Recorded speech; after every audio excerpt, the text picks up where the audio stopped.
So play together, survive together. But yeah, 24 hours to the first stream. That's 6 p.m. UK time till 6 p.m. the next day UK time.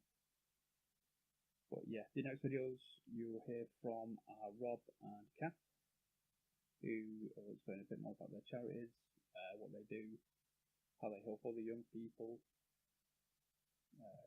and tell you things like why they enjoy doing their jobs. But yeah, if you do want to know more about any of the charities, or if you want the link to the charity donation page, all you have to do is !C info, C for charity info. The charity page, when you donate to there, it will split the money evenly between both charities. Money does not touch my hands whatsoever, it goes directly to them. Once I close down the page, the money gets distributed by the company automatically, which I think is an absolutely brilliant idea. But yeah, thank you so much, guys, for any donations you give. Every penny helps these charities massively. It helps them be able to get more stuff for the kids that need it, helps them research, and it keeps them running for a little bit longer. So seriously, guys, anything you do, thank you so much. Thank you. Alright, guys, next, like I said, Kath and Rob will speak to you. Thanks, guys. Hi everyone, my name is Rob and I am a Teenage Cancer Trust Youth Support Coordinator working in Merseyside. I am funded by Teenage Cancer Trust to work with teenage and young adult cancer patients aged 13 plus.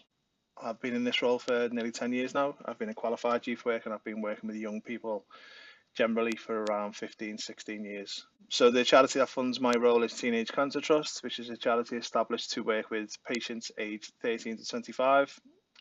In reality, our teenage and young adult population of patients only makes up 1% of the overall cancer population. So while that can still be quite a big number of patients that we see per year for young people in their personal lives or within schools or college or university, quite often they will be the only people that they know going through cancer treatment, which obviously in itself can be very isolating. And the work that we do mainly revolves around group work and normalisation of that, and making sure that young people don't kind of feel like they're the only people going through it, don't feel so isolated, and get the chance to mix and work with other young people to gain some valuable peer support. Our donations and fundraising is used for a number of different things. So Teenage Cancer Trust, on one hand, is responsible for building and maintaining Teenage Cancer Trust units. So these are specialist units which are catered purely for this age range. So they will be more sociable. They'll have more and a vast array of different facilities and equipment that kind of promotes the idea of socialization. So things like pool tables, things like game consoles. The walls will be quite often, as in our case, decorated and designed by young people themselves to make sure that they're really inclusive of kind of what they want from a hospital ward. And our role is also funded by Teenage Cancer Trust, as well as nursing roles and lots of other roles as well. Yeah, and not only do we also then encourage that kind of group work and vital peer support within the hospital trusts and doing activities and doing projects and asking young people crucially kind of what they want to do. We also do stuff outside of the hospital as well. Obviously, COVID not being a thing, we were running a monthly group, which was a peer support group, which we used to take young people out to socialise and do activities. Again, young people constantly feeding back to us about what that activity was going to be, and not just us picking it, recognising again that so much of what's going on within a young person's diagnosis is dictated by the hospital and kind of out of their control. So for me personally, I try and give as much kind of say in kind of what my service is to the young people, asking them what they want to do for the sessions and kind of trying to make that happen. So yeah, not only do they fund us to do that, they also kind of fund the actual activities themselves as well, which can be anything from a trip bowling to or a 3-day residential in London. You know, we can do quite a lot within our role, and we've got quite a lot of capacity to do that. We also fund things like pizza nights. So we have a pizza night once a week. Again, COVID allowing, but just generally speaking, And also, within the situation of the pandemic within the last year, we've also managed to set up an online peer support group as well, which has been really well attended. And again, having Teenage Cancer Trust fund myself to do that, but also fund a vast array of activities again to kind of be able to provide to young people. So if young people wanted to do a gingerbread house making session for Christmas, I was able to provide that for them. If young people wanted to just do a gaming session, I was also be able to provide that too, and ensuring mostly as well that these sessions are really engaging, allow young people to speak to each other, allow young people to have that kind of ad hoc and informal kind of support and conversation with other young people that they will be missing during COVID and also through being on treatment. But also, within my role as well, making sure that these are also safe sessions as well, which can be quite a big thing. Try and take me lead as much as possible from the young people, but also trying to make that happen in a way that's going to work and be safe as well. Yeah, I do quite a lot of one-to-one support, especially at the moment as well during the pandemic. So either one-to-one support online, or within the hospital trust, where I'm still seeing patients. For us, sometimes it's just about being there and being available for a young person to have a chat to. That could be anything. It could be that they just want to have a chat because they just want to get stuff off the chest. They just want to offload. It could be that they just want to have a chat because they're bored. So yeah, any of that stuff is great for my book, and obviously myself, I'm linked in with the hospital team. So so we're part of a really holistic kind of team that kind of looks after all them needs. So yeah, we can play quite a vital role in that, especially when we know young people really well, and we get the chance to work with them quite a lot, and we do have the time to kind of sit and chat and get to know them a bit more. So yeah, that can be massively important as well. Working with young people generally kind of keeps you on your toes, and some of the stuff that young people come up with generally is kind of, that's the reason why I do my job really. So there's one in particular which I always I always tell people about, which is we generally go on a residential once a year to London. We go to the Royal Albert Hall for the Teenage Cancer Trust concerts, and we do a massive music workshop. Every year we get to do like a tour of the Royal Albert Hall.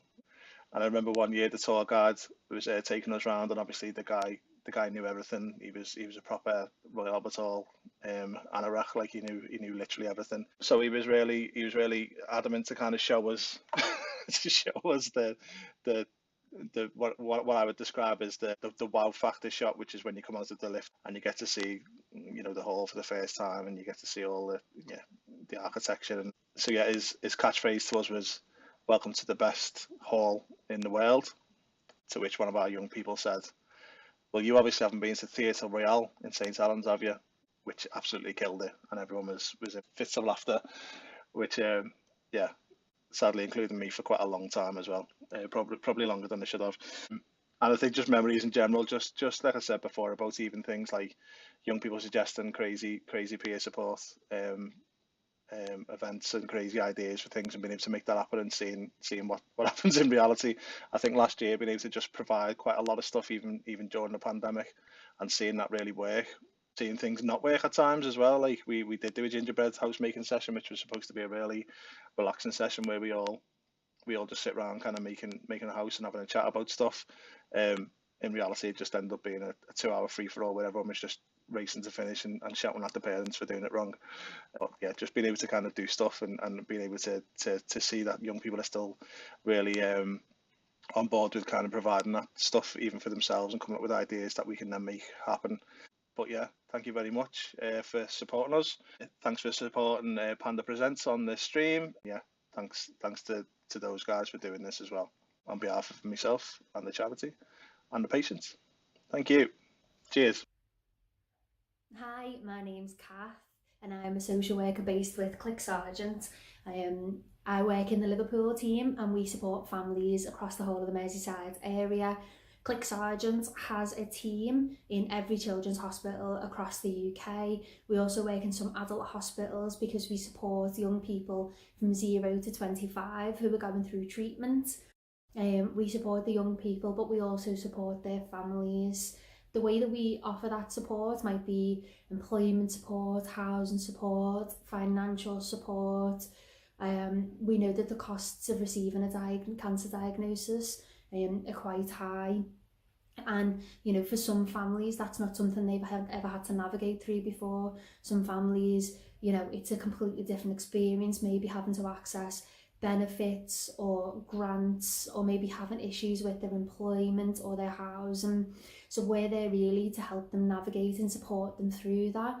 I myself work in the paediatric team, so tend to work more 0 to 16, sometimes 18, depending if they come into the hospital.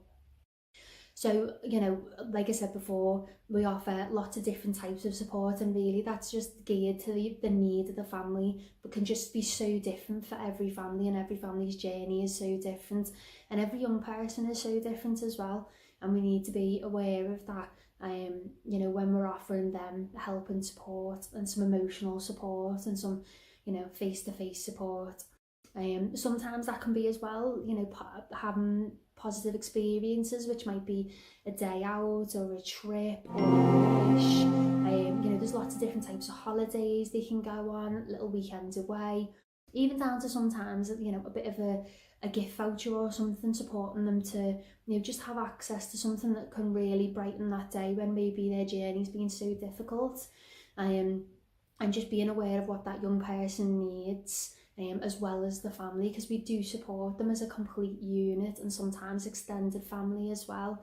We have lots of different Facebook groups to support families, including, one to support dads, one to support mums, ones to support the young people, and one for information. We offer, groups ourselves, so we run a coffee morning, which is a parent coffee morning, and that's for parents to come on and talk to other parents, see what their experiences are, and sometimes just have a change of scenery, a chat or a giggle, or find out a bit of information about something maybe they weren't sure of. It's really useful and they really enjoy it. We offer something similar for young people, so they can come on and speak to each other, just get a break from, maybe treatment sometimes. Unfortunately, COVID's really changed the way a young person receives treatment, and that's been really difficult for some. Our wards are often like little communities where people speak to each other, and them questions are asked, and it sort of like lightens the day. But with COVID, no one can go on the ward. No extra people can come on the ward, so it's that child and one family member, which can be really difficult. It used to be that all family members could visit, and it's just really changed, that community. So offering it online has been really good, really useful. We offer some one-off sessions that might just be a bit of a crafty thing, or ask a question thing. Clic Sargent themselves have an Instagram which you can go on and have a little look at, and that's some young people saying about their experiences, and also telling you a little bit about us, and the support they received from us and how it helped them. If you wanted to have a little look on that, it's really good. So yeah, like I said, we offer a lot of different things, and during COVID we've had to be a little bit more creative.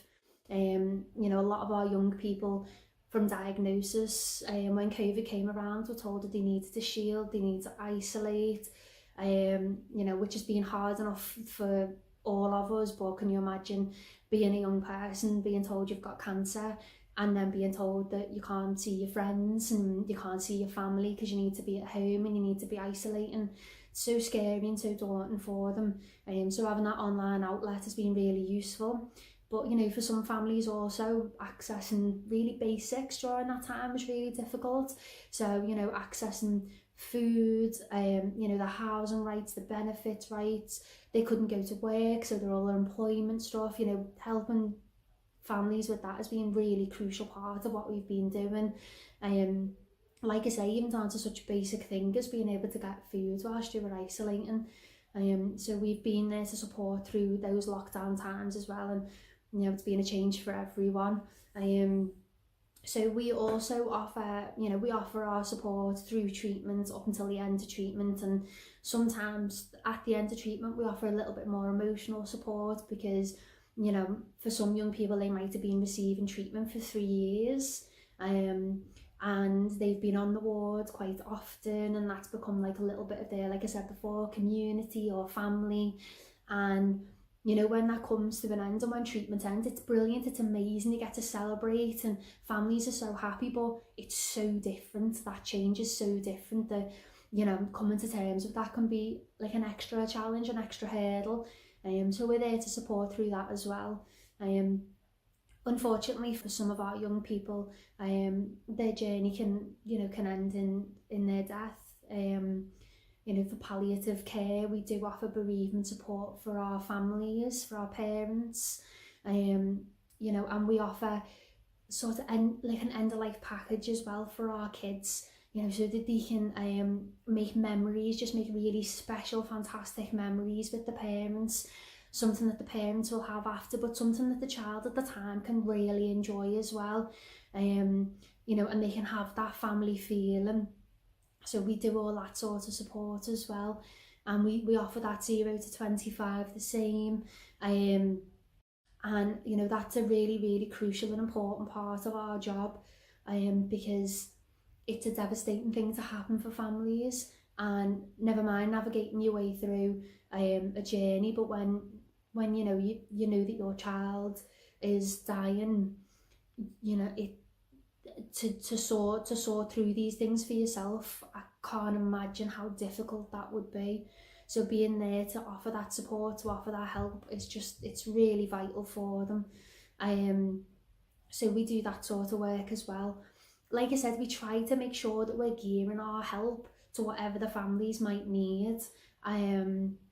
Yeah, and you know, we offer that every way, online, on the phone. You know, we go into the hospitals and we are back doing some face-to-face support, which is just really wonderful work, because seeing someone face-to-face, you don't realise the, you know, the impact that you make until you're sent home and you know, you're on the phone only. But seeing someone face to face is just, it's just gives you that opportunity to get to know the family a lot better and to speak to them and find out things about them.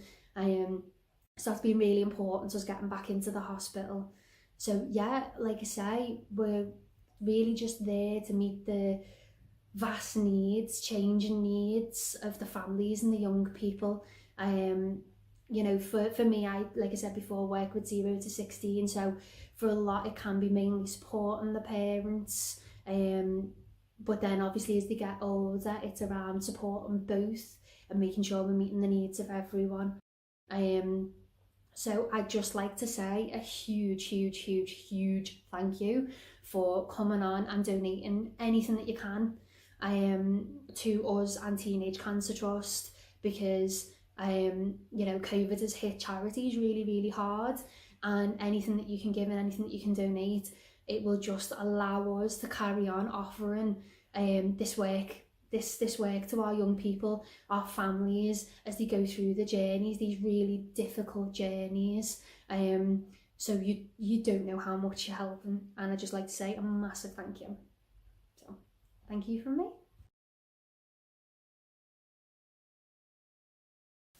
So yeah, guys, that is 2 charities that we are going to be working for. As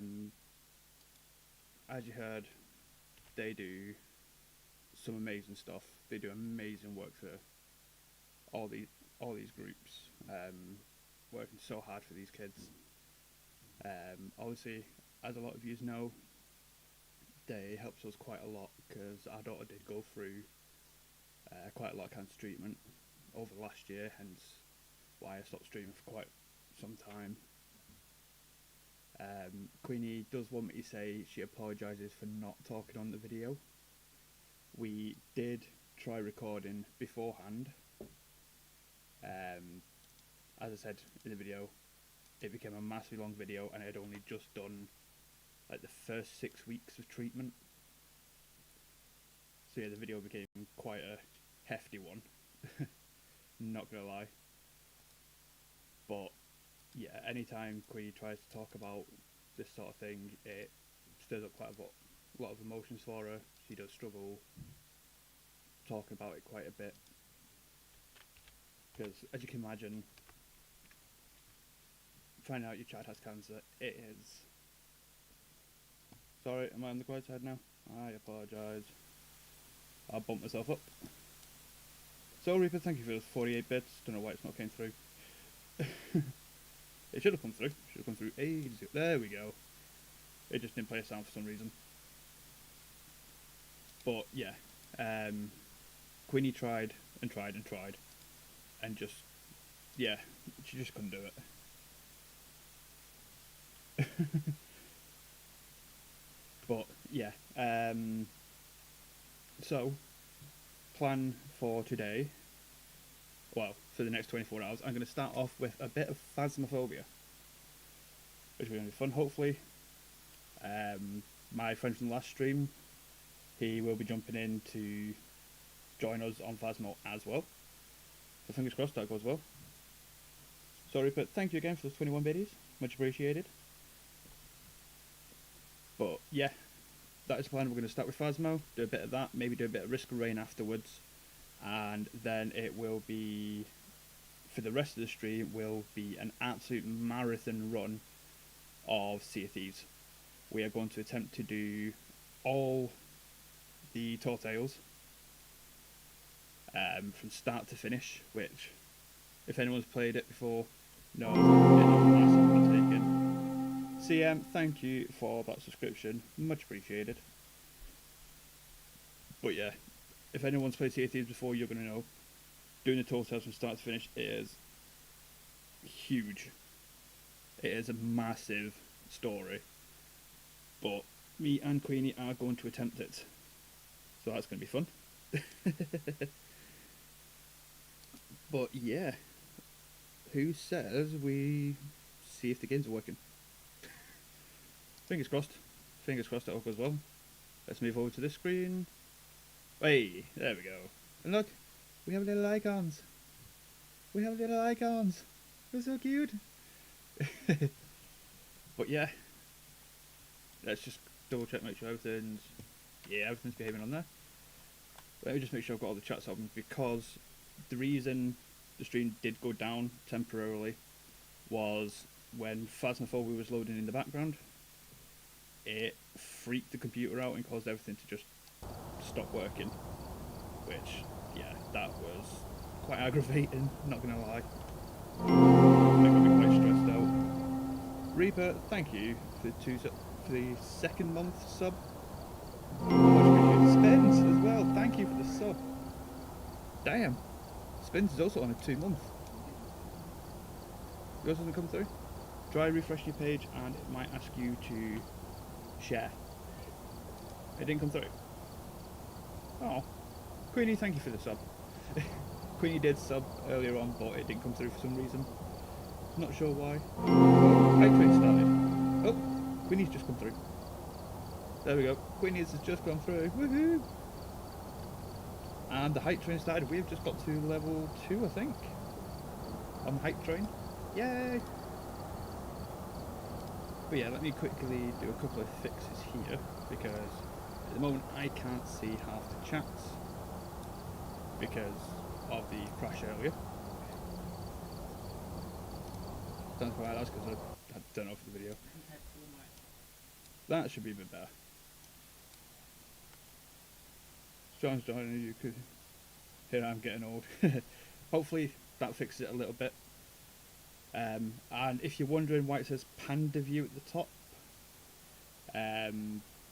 later on when we do play Sea of Thieves, Queenie will join us, and I have rigged it so that there is a scene for Queenie Vision. No. Yes. So you'll be able to see Queenie on her camera and see her gameplay on Sea of Thieves, which is pretty damn cool.